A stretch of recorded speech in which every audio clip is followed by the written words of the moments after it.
Hey there, welcome to NZ Money Karma, where you can find freedom from the daily grind through budgeting and simple living. Inspired by some other YouTube channels, I've decided to share what I'm gifting my children this year for Christmas. The purpose of this is not to say, ooh, look what I've done, or you should do it like I do, but just to show how different families do Christmas.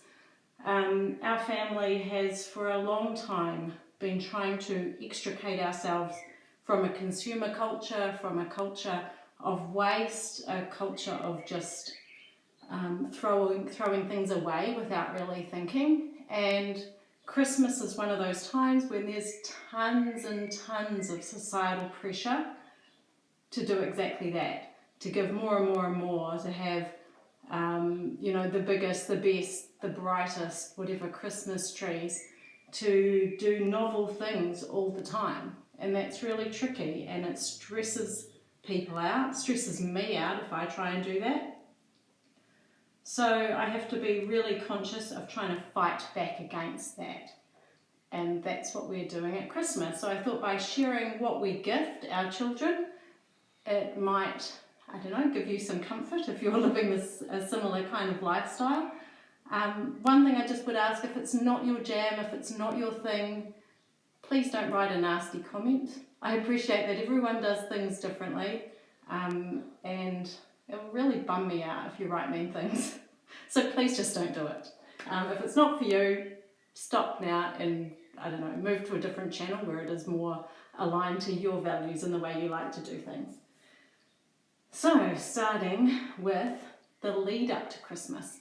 I've made an advent calendar for the kids, and I made that about 10 years ago. It's little woolen pockets, and each day in the pocket there's a little card that will say something to do or play or something like that. And it's changed over the years as the kids have got older.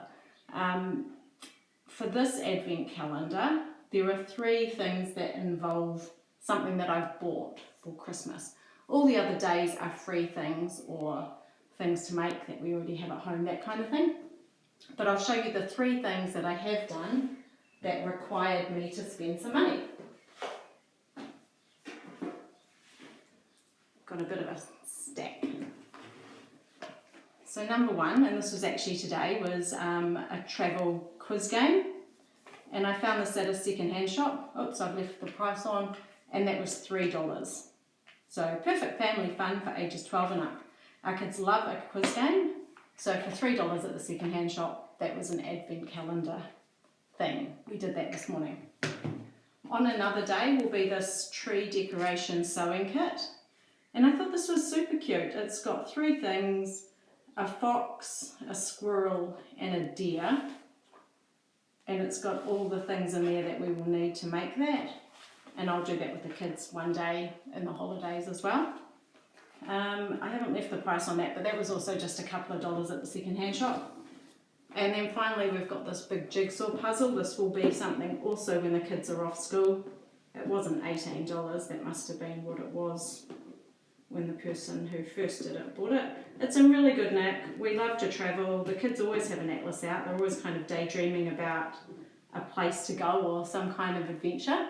Take that price off and put it to the side. So for a couple of dollars, let's see if I've got the actual price on there. I don't. Again, when I bought this, it would be a couple of dollars from the second-hand shop. And I got these quite a long time ago, so not recently. They've just been sitting in my present drawer because I knew I would use them for the advent calendar. So yeah, we've got probably 5, maybe $10 all up, something like that for those gifts. Then we have the night before Christmas. So Christmas Eve, my kids always get some new pajamas, and this has been a tradition I've done since they were little, and I make these. So I've made just cute little pajama pants. They're baggy, little waist, big legs, but just comfy. I don't have a pattern for those. I just take them off a pair of pajamas that they or I have and then kind of adjust it to suit them. I couldn't find a good condition second-hand t-shirt that was nice, so I bought this one here from Kmart, and that was $9. All up for both lots of material was was $22, plus I also needed cotton, and I think all up that was $25 because that was on sale. Unfortunately, when I made my son's pajama pants, I made them too small. Well, I could only get one leg out of the material that I had bought, so I had to go back and buy another lot of material. That's why the cost was so much. There was quite a bit of wastage with this one. So that's his, and I could find him a second-hand t-shirt, so that goes with those. So that's new pajamas, new summer pajamas for each kid. So that's cute. They know what it is when they open up the present, but it's still nice to have new jammies, and it means all your photos on Christmas Day are super cute because the kids are wearing nice jammies. So that's advent calendar the night before, and then so what have we spent? Probably 35 so far, 35 New Zealand dollars. That's about £17 and maybe about, I don't know, less than 20 US dollars anyway. Now we're into the stockings. Now this is a super wasteful gift. This is the only thing that I kind of feel bad about regards to Christmas. And that's because there's lots of packaging, and it will sound a bit crazy, but these roses are actually really special to me. This has been something my entire life. I always had a box of roses in my own Christmas stocking from my mum, who's no longer with me, and I feel like it's just a way of keeping her little Christmas tradition alive. So as much as the packaging of each little roses chocolate makes me feel a little bad, I just really like that I can say each Christmas, oh, this is like it, Father Christmas, obviously we say it's Father Christmas because it comes in a stocking, but Father Christmas always brings us roses chocolates, and we always eat them for breakfast. There will be nothing left by lunchtime out of this box, and that's fine. I eat it, my kids will eat it, it's all done and dusted. But that for me is just something where I can remember my mum. Obviously I can just remember it anyway. I don't know why I feel like I need to justify it. I feel a bit guilty about the packaging, but ultimately my need to reminisce overrides that. So that's my guilty pleasure for Christmas. Goes there. That'll be a Christmas stocking thing. Then next I've got two things that will also be in the stockings, and they're both second hand. First one is a new pencil case. It's a typo pencil case. It's really cute. It's got little embroidered or little sewn flowers on it. And my daughter has been talking about wanting a new pencil case. It's in really good condition. And I found that ages ago as well at the second-hand shop. And I saw this actually still had the price on it as well, which I will need to get rid of before Christmas. That was $2. These here are $10. They're pretty expensive. So we're 35, 45, 55, 57. And the cap for my son, also second-hand, but probably new, but someone's bought it and then hasn't liked it or whatever. That was $20.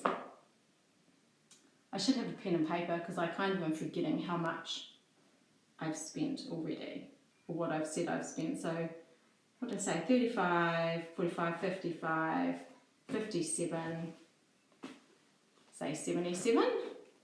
Not doing too bad, are we? 77. And if that's all they got for Christmas, they'd be happy. They'd actually be really stoked with that. They're not materialistic kids at all. And then the last of the stocking fillers is the thing that you need, and that is underpants. I'm actually going to stop trying to add up what I've spent. You guys will just have to do it. I'll tell you what I've spent and you can add it up in your own heads. So I've got a new set of knickers for each kid. And I do that every year as well. That's a great way to make sure they have, knickers that aren't falling apart, or undies that aren't falling apart. So I think when you're buying things for kids, it doesn't have to be something that you wouldn't buy otherwise. It's fine to buy something, new pajamas needed each summer. Summer for us in New Zealand. New undies. You need a new pack of undies each year when you're a kid. It's fine for them to, for me, I feel really good that they're going in stockings or coming in for Christmas. So that's pre-Christmas, lead up, Christmas stocking sorted, and then this is under the tree. 2 books, one for each child. We always always give a book, and both of these are second hand. This one here is in perfect condition. This one here is in pretty good condition, but not perfect. But that's all right. It's a great story. It's an old story in New Zealand, but it's a really good one. And I thought that would be just on point for the age and stage for my son and my daughter, who loves learning about World War II. She's a massive Anne Frank fan, and I feel like we've exhausted almost everything that exists in her age group for World War II. And I saw this and I thought, yeah, that's going to be awesome too. So they have a book each. And then the main presents. Probably can't see this. It's a SIM card. So my daughter is saving up for a phone. I don't particularly want her to have one. She would love one. That's fine. She's of an age where she can make that decision, and we will put on a something called Safe Surfer, which means your parents kind of have control of what's coming in and out. You know, just avoids some of the nastier things that the internet has to offer, and also we have to approve every app that goes on there. So mostly it's going to remain a communication device, which is fine. She'll be able to call people, she'll be able to text people, that kind of thing. But she doesn't have a SIM card for it. You know, she's spending all, you know, saving all of her money just for the actual physical phone. She needs a particular phone for us to be able to put this program on, and that's kind of our deal. So I brought her the SIM card is essentially free, and we've paid for 1 year's worth of unlimited phone calls and texts to Australia and New Zealand. So that's $160. And she will be over the moon. I thought of trying to, like, what could an experience be? Could I take her to a show? Could I take her to a concert? There's just nothing happening in the next year in my city that she would like. And I would have otherwise had to travel to Auckland, say, for a concert or a show. And then that makes the present like $1,000. And I thought, I'm not doing that. So I, rightly or wrongly, I don't know if it's a good thing or a bad thing, but I know she'll love it. I don't think it's wasteful, because it's, you know, she was going to get the SIM card anyway, and it will make her very happy. Again, a thing, it's helping her out with her goal. And then last but not least is my son's main gift. He has got a 2025 season pass to the local rugby team. He will absolutely love this. He's gone along to the games all this last year, paid for it out of his own money, and I think he'll be thrilled to know that he can go to every single game this year. This pass here I think was $110 from memory. I'm not sure how you guys do Christmas, if it's the same or completely different. Not after any judgment with how we do it, but feel free to share how you do it differently or how you do it the same. You know, don't feel pressure because someone else is able to do something if you're not. Depending on where you're at in life, what your financial situation's like, just, you know, let it go, enjoy the day. We'll catch you guys next time. Bye for now.